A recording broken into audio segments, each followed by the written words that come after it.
आप लोग पता नहीं क्यों इतने नकारात्मक सोच रहे हैं। नकारात्मक चीज़ अच्छी है। देखिए, सीमांचल डेवलपमेंट पॉलिसी नीतीश जी नहीं माने, तो उस वक्त उस लेवल पे विरोध, क्या ये एक ऐसा अरे भाई, उस समय आपकी प्रायोरिटी क्या थी कि नरेंद्र मोदी को सत्ता से बेदखल करना या अपनी सरकार को गिराते हैं? हमसे ज्यादा कोई मुसलमान को चाहेगा क्या?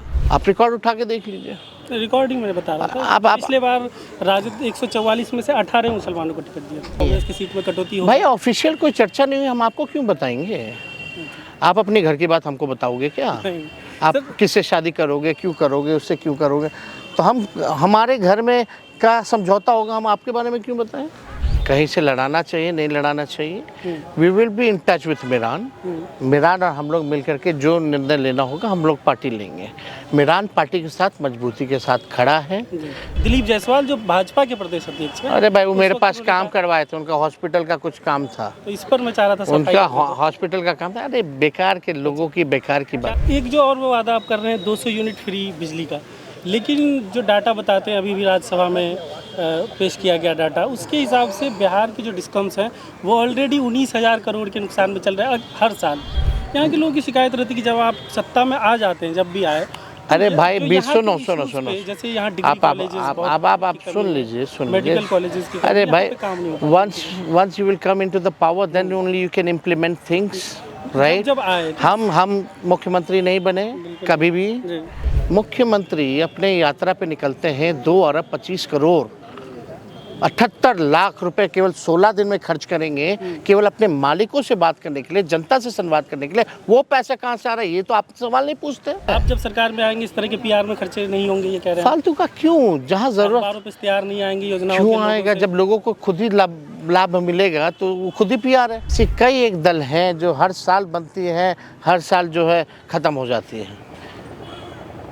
वैसे दल जो होते हैं फुलझड़िया दल होते हैं। हमारे साथ बिहार के पूर्व उप मुख्यमंत्री और नेता प्रतिपक्ष तेजस्वी यादव जी हैं। इन दिनों जिलावार अपने कार्यकर्ताओं से जाकर मिल रहे हैं और 2025 विधानसभा चुनाव जो होने वाले हैं 2025 के अंत में, उसकी तैयारी कर रहे हैं। सर, अलग अलग ज़िलों में आप जा रहे हैं, चौथा फेज़ ये चल रहा है, क्या फीडबैक मिल रहा है और 2025 को लेकर क्या लगता है, क्या स्ट्रेटजी अलग बनानी पड़ेगी ताकि झारखंड जैसा चमत्कार कुछ कर पाएँ और सरकार में आ पाए? राजद, देखिए, ये जो यात्रा है कार्यकर्ता दर्शन से संवाद कार्यक्रम है और मेन उद्देश्य यही है कि हमारे जो कार्यकर्ता हैं, मेरा मानना है कि वो रीढ़ की हड्डी हैं पार्टी के, और आज कार्यकर्ता हैं तब हम लोग जो हैं इस मुकाम तक पहुँचे हैं। तो उनसे जो पंचायत स्तर पे जो हमारे वर्कर हैं, जो बूथ पे जो मेहनत करते हैं, जो प्रखंडों में या जिला के जितने वर्कर हैं, नेता हैं, कि उनसे संवाद करने का विचार आया था कि उनसे हम डायरेक्ट जो है रूबरू हों और क्या कमी बेसी है उसको सुधारा जाए, और पार्टी की जो विचारधारा धर्मनिरपेक्षता, सामाजिक न्याय को और घर घर तक कैसे पहुंचाएं। जो 17 महीने जो हम लोगों ने विकास कार्य किए जब हम उप मुख्यमंत्री थे तो उसको भी पहुंचाना है, और ज़मीनी स्तर पे जो अलग अलग क्षेत्रों की अलग अलग समस्या होती हैं तो उससे भी जो है कार्यकर्ता हमारे अवगत कराते हैं। तो उसी के फीडबैक के अनुसार ही आप देखे होंगे कि हम लोगों ने माई बहन योजना की घोषणा की है कि सरकार बनते ही 1 महीने के भीतर इसको लागू किया जाएगा। 2500 रुपये सीधे हमारे माताएं बहनों के खाते में चला जाएगा, क्योंकि माताएं बहनें जो हैं आप जान रहे हैं सबसे ज़्यादा मन मार करके रहती हैं और महंगाई की मार जो है वो झेल रही हैं। तो आर्थिक न्याय उन लोगों को दिया जाए, ये विचार आया, क्योंकि अपने पसंद का खरीद नहीं पाती है। आप देखिएगा कोई बच्चा बीमार पड़ जाए तो उसका इलाज नहीं करा पाती है। ख़ासतौर पर जो किशनगंज सीमांचल का इलाका है सबसे गरीब इलाका है, सबसे ज़्यादा पलायन यहाँ है, बेरोज़गारी यहाँ है। हर परिवार का कोई ना कोई जो है बाहर जो है ज़रूर है। तो उस कष्ट को घर चलाने में जो महिलाएं जो झेलती हैं तो उनको एक कम से कम आर्थिक न्याय हम लोग दें, अपने मन पसंदीदा चीज़ की खरीदारी हो सके, कुछ बचत हो पाए। क्योंकि आप देखिएगा इतनी चीज़ें महंगी हो गई हैं कि जो हम लोगों ने जो सर्वे कराया 94 लाख परिवार जो है 6000 से भी आए उनका कम है, गरीबी रेखा के नीचे है। तो वैसे लोगों के लिए हम लोग ये योजना ला रहे हैं जो फीडबैक मिलते हैं।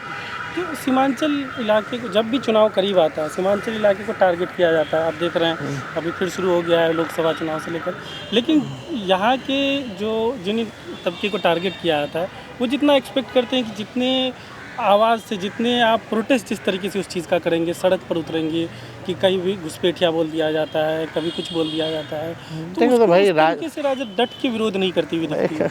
अरे भाई राजद है तभी तो भाजपा अपने बलबूते सरकार नहीं बना पाई। आज राष्ट्रीय जनता दल है, उसलिए तो सबको एक होना पड़ रहा है लड़ने के लिए। सदन हो, सड़क हो, हम लोगों ने हमेशा जो है लड़ाई लड़ी है, लेकिन लड़ाई चालाकी से भी लड़नी होती है। किसी और के एजेंडा में हमको फंसना भी नहीं है, अपना काम भी हो जाए और जो है कहीं किसी को नुकसान भी ना हो, इसका भी ख्याल रखना हमारे ऊपर जिम्मेवारी है। हम लोग जो है कौन सा प्लेटफॉर्म है बताओ जहां हम लोगों ने अपने विचारधारा से कॉम्प्रोमाइज़ किया हो। आज तेजस्वी को मुख्यमंत्री बनना होता तो हम भी अपने चाचा की तरह नरेंद्र मोदी जी का पैर पकड़ के आज बिहार के मुख्यमंत्री होते, लेकिन नहीं। सबसे बड़ी पार्टी होने के बावजूद भी जो है हम लोगों ने नीतीश कुमार जी को बनाया। और जो इंडिया अलायंस की बात अगर कर रहे हैं, पूरे देश में इंडिया अलायंस अगर बनाने में किसी का योगदान तो राजद की भूमिका सबसे अहम है। आप कैसे भूल जाते हैं? लेकिन वो गलती आप समझ जाओ। किसी नीतीश जी पलट अरे गए, भाई आप तो भरोसे पे ही रहोगे ना। वो धोखा हुआ आप है। भरोसा खाएं, आप भरोसा किसी पे कीजिएगा कोई बार बार जब उस तरह का धोखा खा रहे हैं तो अरे लगता है कि दूसरी बार क्या इस बार हुआ कि भाई उनकी पार्टी को खत्म कर रहे हैं, यही ना बोल के वो आए थे। बीजेपी जो है उनकी पार्टी को खा रही है, ये ना बोल के आए थे। तो हमने भरोसा किया और उपाय क्या था। और जितना दिन भी सत्ता से भाजपा दूर रहे हम तैयार हैं भाजपा को सत्ता से दूर रखने के लिए। लेकिन अब चाचा जी जो हैं आप देख सकते हैं उनका क्या नीति है। मौन तो वो हर एक मुद्दे पे वो हैं। यहाँ के लोगों की शिकायत रहती है कि जब आप सत्ता में आ जाते हैं, जब भी आए तो अरे भाई जो बीस यहाँ सुनो के सुनो issues सुनो पे, जैसे यहाँ डिग्री कॉलेजेस आप सुन लीजिए मेडिकल कॉलेजेस की अरे यहाँ भाई पे काम नहीं होता। once you will come into the power then only you can implement things right। जब आए हम मुख्यमंत्री नहीं बने कभी भी। जी, हम जब राजनीति में आए, जब राष्ट्रीय जनता दल ऑपोजिशन में था, हमारी सरकार 2 बार बनी, एक 17 महीने के लिए, एक 18 महीने के लिए। क्या आपको 17 महीने में जो काम वो कम दिखा? हम काम गिना सकते हैं, आप पूछो कौन से सेक्टर में हम लोगों ने काम नहीं किया। यहाँ के लेकिन किए गए कि जैसे आप बताते हैं कि सीमांचल डेवलपमेंट पॉलिसी नीतीश जी नहीं माने, तो उस वक्त उस लेवल पे विरोध क्या ये एक ऐसा अरे भाई उस समय आपकी प्रायोरिटी क्या थी कि नरेंद्र मोदी को सत्ता से बेदखल करना ही अपनी सरकार को गिराते हैं? बड़ा लक्ष्य क्या था? अच्छा, आप बड़े लक्ष्य को भी तो देखोगे कि इन्हीं चीज़ों में उलझोगे। बड़ा लक्ष्य होगा तो वो सत्ता से हटते तो यहाँ एमओयू नहीं बन जाता। एमओयू कब आया, किसके दौर में आया? जब राष्ट्रीय जनता दल यूपीए में थी। लेकिन उसको टाल भी दिया गया इतने देर तक। अरे भाई टाला तो टालने वाला कौन है? नहीं, जब इनके पास भी मौका था, 4 साल तक टालते रहे, जब 14 में कहने के लिए आप लोग कुछ भी कहें। तो अभी आप उपचुनाव हुए, उसके बाद हम पीछे से देखते हैं रुपौली उपचुनाव, 4 उपचुनाव इधर हुए अभी, उसके बाद जो स्नातक वाला उपचुनाव हुआ, इसमें राजद की जो स्थिति रही, इससे लगता है आपको एक खतरे की घंटी है? नहीं भाई, कई इससे पहले भी बाई इलेक्शन थे, हम लोग जीते कि नहीं जीते? खासकर जैसे बेलागंज जैसा सीट हारते जो आपकी पार्टी जब से बनी है 40 साल से हम लोग तो एंटी इनकम्बेंसी भी होती है भाई, एंटी इनकम्बेंसी भी होती है कि नहीं होती है? जैसा सीट जहाँ से आपके प्रदेश अध्यक्ष का अरे भाई झारखंड भी हम जीते कि नहीं जीते? जी, तो रामगढ़ हम जीतते हारते रहे हैं, टफ सीट है राष्ट्रीय जनता दल के लिए। एक बार 15 में बस हारे थे। तो लगता है कि जैसे कि उन्हीं परिवार के लोगों को टिकट दे देना वहाँ पे गलती थी। जैसे बेलागंज में भी एक बार जब और चुनाव हुआ था 90 में, तब पार्टी के कार्यकर्ताओं को दिया गया, आप जीत गए। रामगढ़ में भी जब अंबिका यादव जैसे कार्यकर्ताओं को देते हैं आप जीत जाते हैं, लेकिन जब परिवार के लोगों को देते हैं वो गलती क्या पार्टी कर रही है? रामगढ़ 20 में हम जीते ना जी, बहुत कम वोट। बक्सर हम जीते ना, कम मार्जिन से बक्सर उसी में आता है ना। बक्सर जीते। और जितने आप विधानसभा की बात कर रहे हैं वो सब लोकसभा में वो सारी सीटें हम लोग जीते, इवन इमामगंज भी हम जीते। अगर आप थोरो स्टडी कीजिएगा, जो कमी होगी उसको दूर किया जाएगा भाई। तो संगठन को हमको मजबूत करना है, थोड़ी मोड़ी जो कमी होगी उसको दूर किया जाएगा। एक जो और वो वादा आप कर रहे हैं 200 यूनिट फ्री बिजली का, लेकिन जो डाटा बताते हैं अभी भी राज्यसभा में पेश किया गया डाटा, उसके हिसाब से बिहार के जो डिस्कम्स हैं वो ऑलरेडी 19,000 करोड़ के नुकसान में चल रहा है हर साल, पिछले फाइनेंशियल ईयर में भी, इस साल भी। तो कैसी प्लानिंग क्या होगी? पैसे कहाँ से आएंगे? ये आप लोग पता नहीं क्यों इतने नकारात्मक सोच रहे हैं। आप बोल रहे तो दो ना, जो प्लानिंग क्या है, ब्लूप्रिंट क्या है, वो 5 लाख नौकरी कैसे मिल गया? इस समय भी वो बात उठी थी कि नहीं उठी थी? नौकरी की बात कहाँ से आएगा, कैसे होगा, करके दिखाया नहीं दिखाया, वो हमारी हेडेक आप क्यों ले रहे हो? तेजस्वी की उम्र कच्ची हो सकती है, जुबान कच्ची नहीं है, वो हम करके दिखाएंगे, हम पे छोड़ो ना। कैसे करेंगे? पैसा है, मुख्यमंत्री अपने यात्रा पे निकलते हैं 2 अरब 25 करोड़ 78 लाख रुपए केवल 16 दिन में खर्च करेंगे, केवल अपने मालिकों से बात करने के लिए, जनता से संवाद करने के लिए। वो पैसा कहाँ से आ रहा है, ये तो आप सवाल नहीं पूछते। नहीं पूछा जाना चाहिए। कहाँ पूछते हो आप? उनसे पूछे आप हाँ, तो उनके लोगों से भी तो पूछो। केवल तेजस्वी हर चीज़ करेगा क्या? हम तो उठा रहे हैं, पूछ रहे हैं। तो ये पैसा कहाँ से है, आप ये बताना। यात्रा पे जो निकल रहे हैं कितना पैसा? 2 अरब भाई। 225 करोड़। हमको अपने जनता है, यहाँ महिलाएं बैठी हैं या नौजवान बैठे हैं, हम आ रहे हैं, घूम रहे हैं, कौन सा पैसा खर्च हो रहा है? कोई पैसा खर्च नहीं हो रहा। तो मुख्यमंत्री को अगर संवाद करना तो इसके लिए आपको 2 अरब चाहिए पैसा। तो जो पीआर में पैसा खर्च हो रहा है उसका कटौती होना चाहिए। वो विज्ञापन में कितने पैसे खर्च हो रहे हैं, कोई हिसाब है? आप जब सरकार में आएंगे इस तरह के पीआर में खर्चे नहीं होंगे, ये कह रहे हैं। फालतू का क्यों? जहाँ जरूरत अखबारों पे इश्तेहार नहीं आएंगे, योजनाओं क्यों के लोगों आएगा? से। जब लोगों को खुद ही लाभ मिलेगा तो वो खुद ही पीआर है। लेकिन आता तो इश्तेहार, जैसे झारखंड सरकार का भी आता है, अरे यहाँ भी अब सरकार में भाई, इश्तेहार तो आता है। झारखंड का इश्तेहार बल्कि बिहार में आता है। तो उससे क्या लेना देना? तेजस्वी को सरकार में आने दो, फिर आप देखिएगा। जी सर, एक चीज़ जो रह गया बहुत दिनों से पूछना, 2022 में जब यहाँ एमएलसी के चुनाव हो रहे थे, अभी प्रदेश अध्यक्ष हैं भाजपा के दिलीप जायसवाल, उन्होंने खुले मंच में कहा कि तेजस्वी जी ने उनको ऑफर किया राजद में आ जाइए, उनकी तारीफ की। कौन? दिलीप जायसवाल जो भाजपा के प्रदेश अध्यक्ष हैं। अरे भाई, वो मेरे पास काम करवाए थे, उनका हॉस्पिटल का कुछ काम था, तो इस पर मैं चाह रहा था उनका हॉस्पिटल का काम था। अरे बेकार के लोगों की बेकार की क्या बात। काम था हॉस्पिटल का? कुछ उनका हॉस्पिटल का काम था, मेडिकल कॉलेज चलाते हैं, उसका कुछ क्लियरेंस का था, तो आप इसलिए आए थे वो। हम कहला ऑफर देंगे, राजद ज्वाइन करने का ऑफर दिया था कैसे? हम कहला देंगे भाई। तो वो झूठा दावा कर रहे हैं इस तरह का। अब उनको करने दीजिए, जिनको करना है उनको करने दीजिए। पूर्णिया लोकसभा चुनाव के दौरान बात काफ़ी कुछ हो गया आपके और पप्पू यादव जी के बीच, तो वहाँ से क्या रिश्ते आप लोगों के सुधरेंगे अब लगता है? देखिए, अब एकजुट आएंगे विधानसभा चुनाव से पहले, क्योंकि वो एक तरीके से कांग्रेस के लिए फील्डिंग करते हुए नजर आ रहे हैं। अब देखिए कौन किसके लिए, तरह तरह के लोग हैं, सब लोग चाहता है। राष्ट्रीय जनता दल का ऑलरेडी गठबंधन है, हम इंडिया अलायंस के पार्टनर हैं, और यहाँ ऐसा इंडिया अलायंस का पार्टनर जिसमें तीनों लेफ्ट भी है, वीआईपी भी है, कांग्रेस भी है, आरजेडी भी है। और इंडिया अलायंस के कितने पार्टनर हैं? एसपी है, बीएसपी है, टीएमसी है, शिवसेना उद्धव ठाकरे है, एनसीपी शरद पवार है, डीएमके है ना। ये भी पार्टियां बिहार में चुनाव लड़ना चाहती है, तो हम लड़ेंगे कहाँ? कांग्रेस ही 70 सीट मांग रही है। आपसे कौन? अखिलेश सिंह जी ने आपसे मांगा? अखिलेश सिंह जी ने नहीं दिया। पिछले बार 70 लड़े थे, तो फिर लड़ेंगे। आप लोग पूछते हैं, उकसाते हैं, झगड़ा लगाने में माहिर लोग हैं आप लोग, लेकिन ऑफिशियल कोई इस पे चर्चा हुई नहीं है। कांग्रेस की सीट में कटौती हो भाई, ऑफिशियल कोई चर्चा नहीं हुई, हम आपको क्यों बताएंगे? आप अपनी घर की बात हमको बताओगे क्या? आप किससे शादी करोगे, क्यों करोगे, उससे क्यों करोगे? तो हम हमारे घर में का समझौता होगा, हम आपके बारे में क्यों बताएं? आपको क्यों बताएं? 2020 के चुनाव के बाद इस इलाके के विधानसभाओं में समीकरण काफ़ी बदले हैं। जैसे बहादुरगंज सीट है, वो ट्रेडिशनली कांग्रेस का हुआ करता था, अब आपके विधायक हैं। बैसी सीट ले लीजिए, वहाँ से हाजी सुबहान साहब बड़े नेता थे, अब रुकनुद्दीन साहब भी आपके विधायक हैं। तो कैसे इस चीज़ पे दोनों नेताओं में मेल मिलाप कैसे करवाएंगे? This is my problem, we will solve it. Why I should tell you my strategy? हम अपनी स्ट्रैटेजी आपको क्यों बताएं, ताकि और रोड़ा पत्थर चलवाइएगा अभी से? जब चीज़ें होंगी, जब होंगी, सफल किया जाएगा। देखिए, मेरा एकमात्र मकसद है कि सीमांचल या पूरे बिहार में गरीबी बहुत ज़्यादा है, और हम लोग नए सोच के नए लोग हैं, हमारे पास विजन है, रोड मैप है, और बिहार को आगे हम कैसे बढ़ाएं, बिहार के लोगों की तरक्की कैसे हो, हमारा प्रदेश कैसे अव्वल राज्यों में आए, इस पे मेरा कंसंट्रेशन है। तो उसके लिए जो हमारे पास विजन है, मुख्यमंत्री के पास कोई विजन नहीं है, ही इज़ टायर्ड, और रिटायर्ड अधिकारियों के साथ जो है वो बिहार चला रहे हैं, वो थक चुके हैं, और जितने रिटायर्ड अधिकारी हैं वही लोग बिहार चला रहे हैं। वो आप भी जानते हैं कौन कौन लोग हैं। तो हमारे पास विजन है, हम बिहार को कैसे आगे ले जाएंगे, हम जनता को बताएंगे, और बता भी रहे हैं।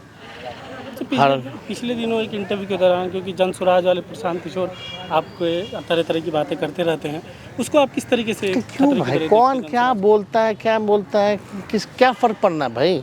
आई have to focus on my work. हमको अपने काम पे ध्यान देना है, हम अपने काम पे ध्यान दे रहे हैं। अब हाथी चले बाजार कुत्ता भौंके हज़ार, तो हमको क्या लेना देना है भाई। एक इंटरव्यू में हमारा बड़ा लक्ष्य है, हम इन सब चीज़ों में उलझना नहीं चाहते। लोकतंत्र है, लोकतंत्र में सबको अधिकार है चुनाव लड़ने का, लड़वाने का, पार्टी बनाने का। और ऐसी कई एक दल हैं जो हर साल बनती है, हर साल जो है ख़त्म हो जाती है। वैसे दल जो होते हैं फुलझड़िया दल होते हैं।